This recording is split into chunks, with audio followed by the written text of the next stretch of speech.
Oi, e aí? Preparado para mais uma teleaula de elementos de máquinas? Então se liga que hoje nós vamos ver mais alguns elementos de apoio, os mancais e os rolamentos. Vamos nessa? A gente vai estudar os mancais examinando a sua classificação. Depois, a gente vai fundo nos rolamentos, verificando as suas características e a sua classificação, além da classificação dos seus elementos rolantes. Mancais e rolamentos são fundamentais para qualquer um que se interesse por mecânica. Por isso, olho nessa teleaula. Você vai ver como funcionam esses elementos lá dentro das máquinas.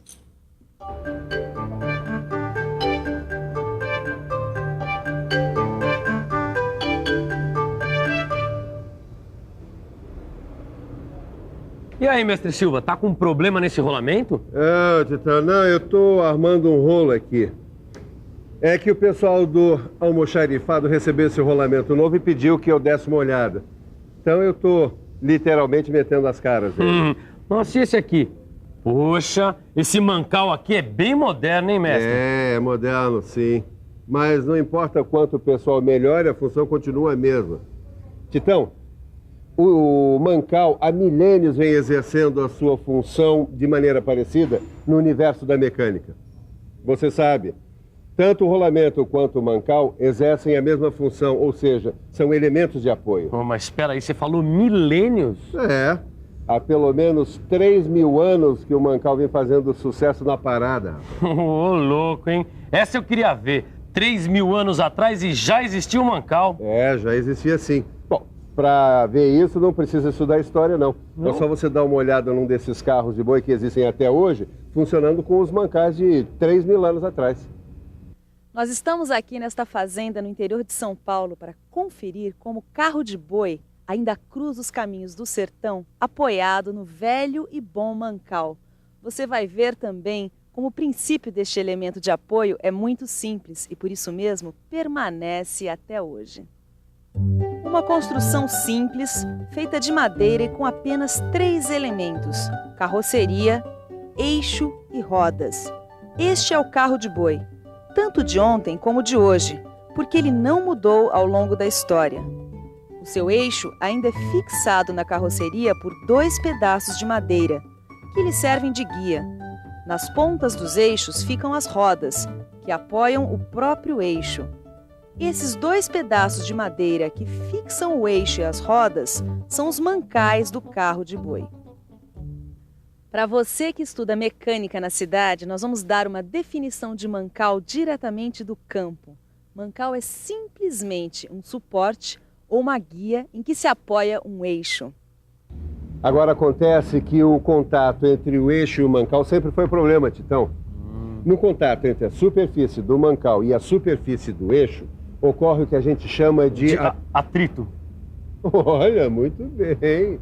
Pois é isso mesmo, é o atrito.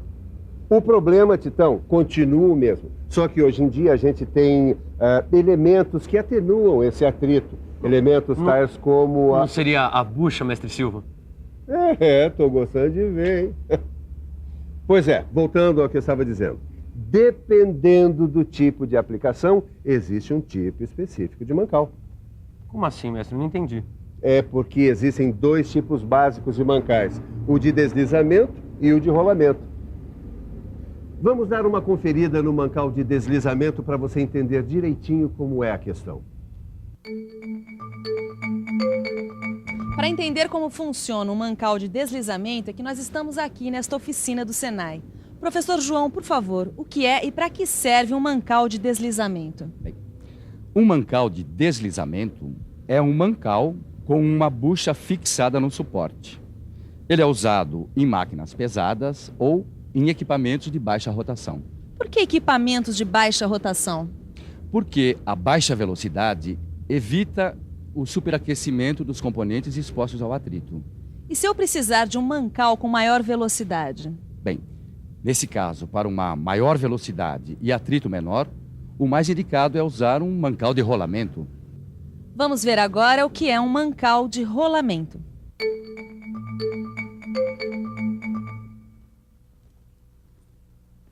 Mancal de rolamento é comigo mesmo. Olha eles aqui.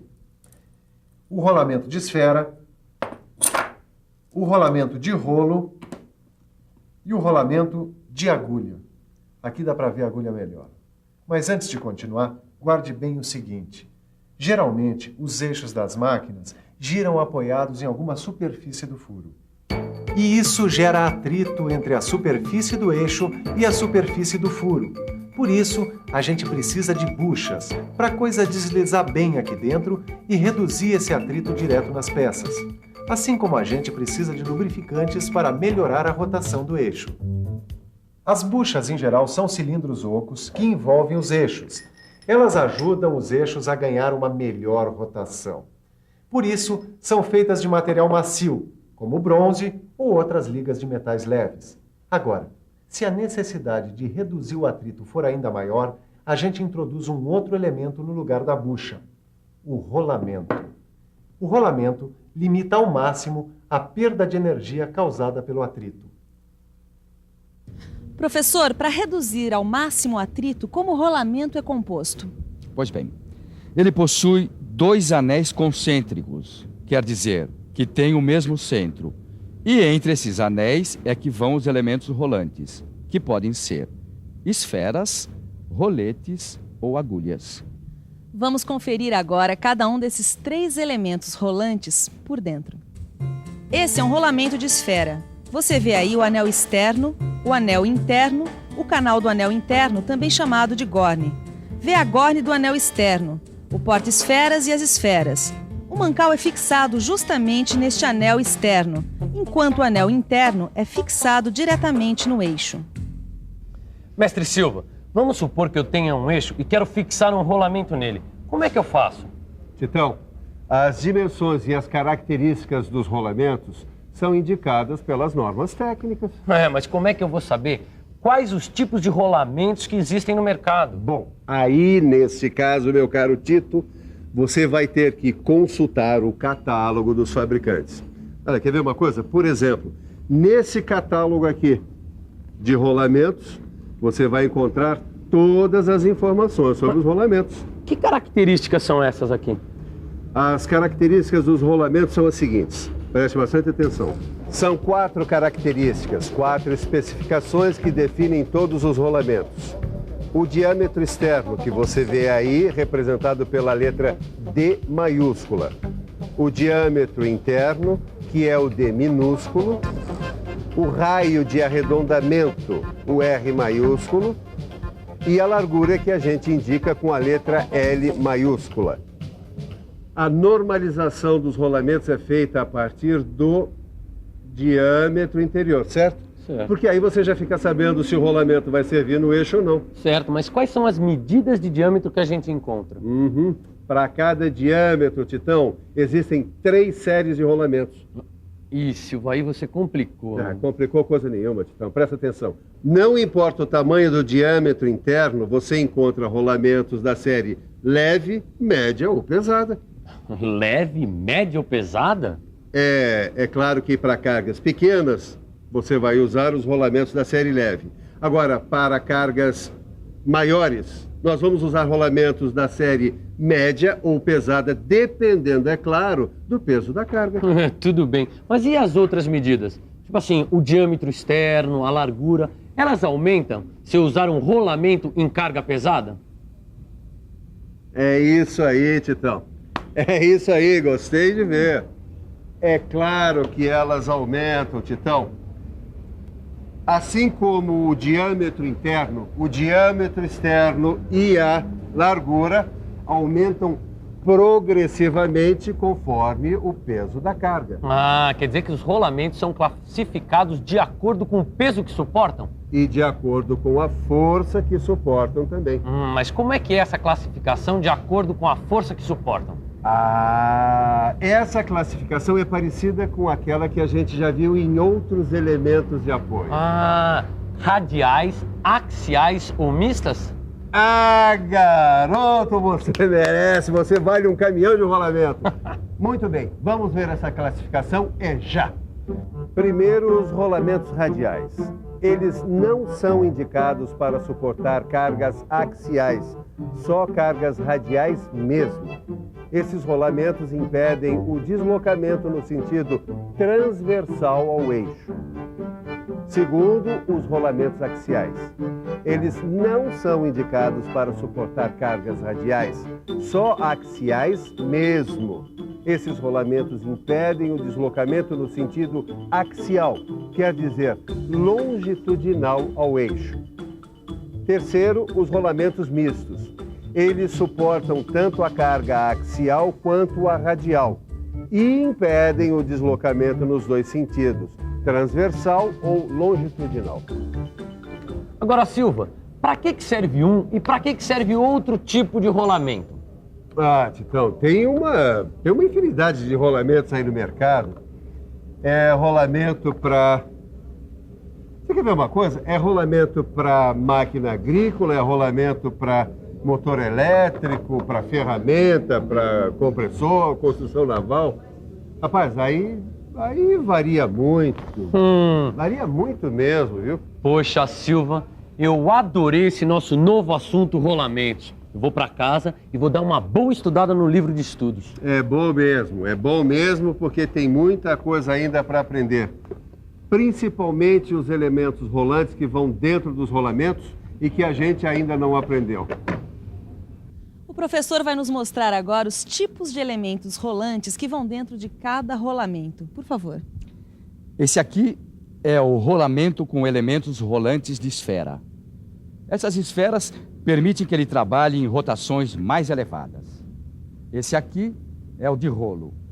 Os corpos rolantes aqui são formados por cilindros, por rolos cônicos ou barriletes.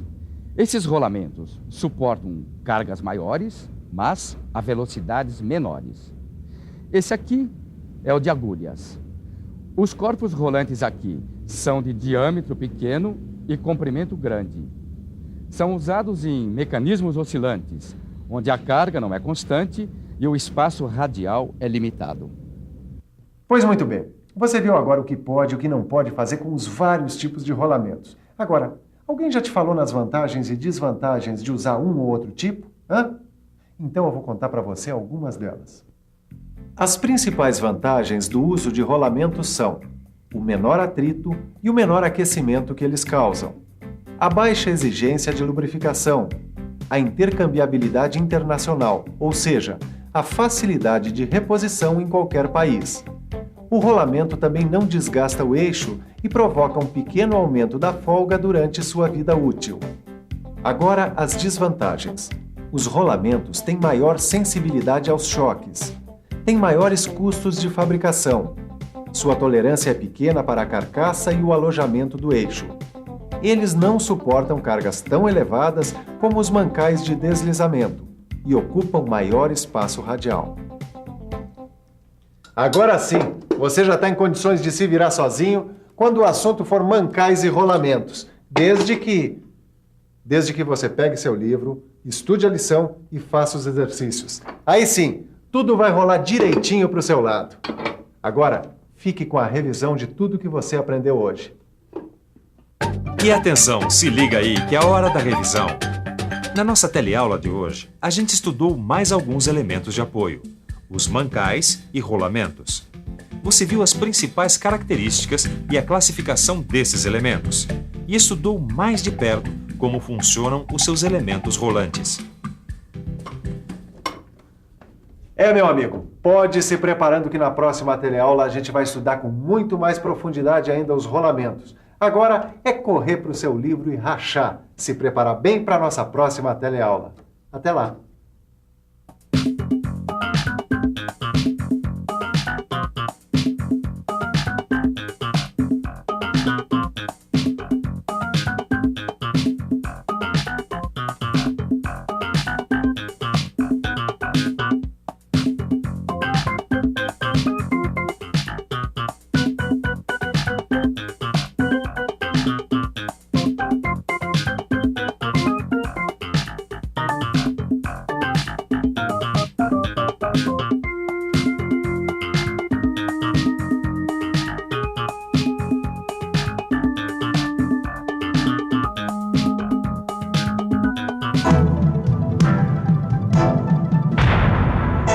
Telecurso 2000, um programa de educação do Sistema Fiesp e da Fundação Roberto Marinho.